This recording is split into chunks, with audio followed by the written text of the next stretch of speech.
यहाँ की कहानी यहीं पर छोड़ो, आगे का करो भैया। क्या है भैया? आज मेरा दिल चाहता है, आज हफ्ते रोज से शिव बाबा की पूजा नहीं किया हूँ। आज मेरा दिल चाहता है कि दोनों भाई गंगा सागर में स्नान करूंगा और शिव बाबा को पूजा करूंगा। क्या बोला भैया?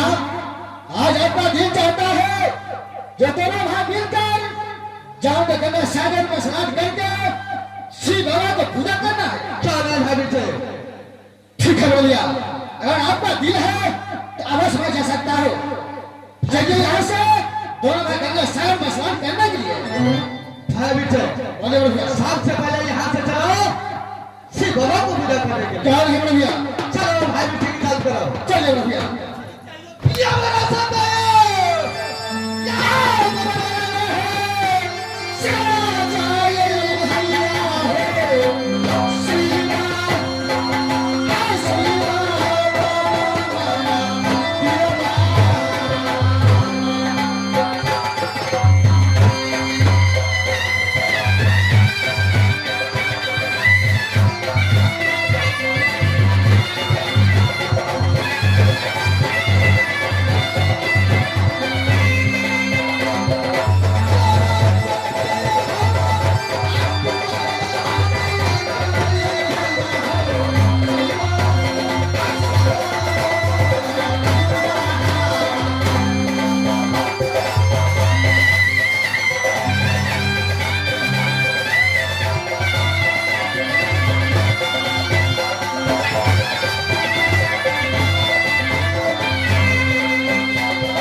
खोल छियै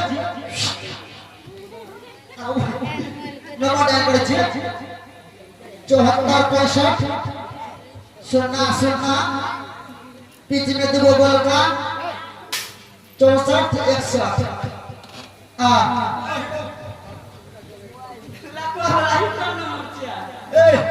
विदेशिया मोबाइल से विदेशिया में जीरो लगा पड़े तो नंबर घटता है हमरे कॉल दे हां लगा दे छियै वो के कर छियै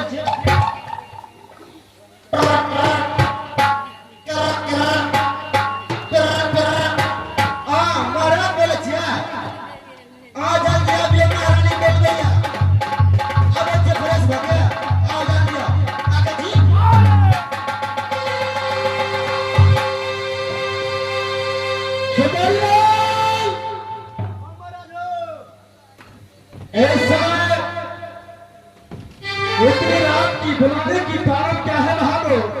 महाराज बोले ये द्वारा घटा महाराज निकल के महाराज के जल्दी बुला के बहुत जरूरी काम है कोई द्वारा बोले ये महारानी बोले के पूछा का दिखा था महाराज क्या इसमें मेरी ब्याही चांदी गढ़वाली ने मुझे बुलाया है? हां महाराज ठीक है तुम साइड में खड़े हो जाओ। ठीक है महाराज मस्त हो सके सते हां सम्राट इस समय इतनी रात को तुम्हारी कौन ऐसा चीज का जरूरत पड़ गया है सते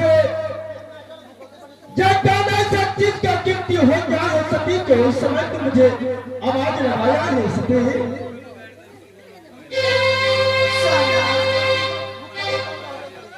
ये वस्तु तभी में यही आज से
इस समय तुम कहने के लिए क्या चाहती है जरा खोल कर की बता न सके तो सम्राट कि अपना महल में लग पलंग पे आराम कर चलाओ कि सपना देख लो कि मुर्दा जी हमार मर गए क्यों सम्राट अरे सती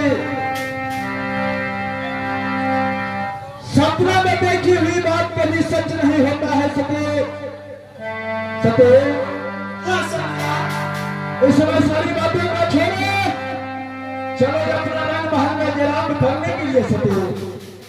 सम्राट कि सपना कभी सच नहीं भा सके सम्राट। क्यों नहीं सते? ये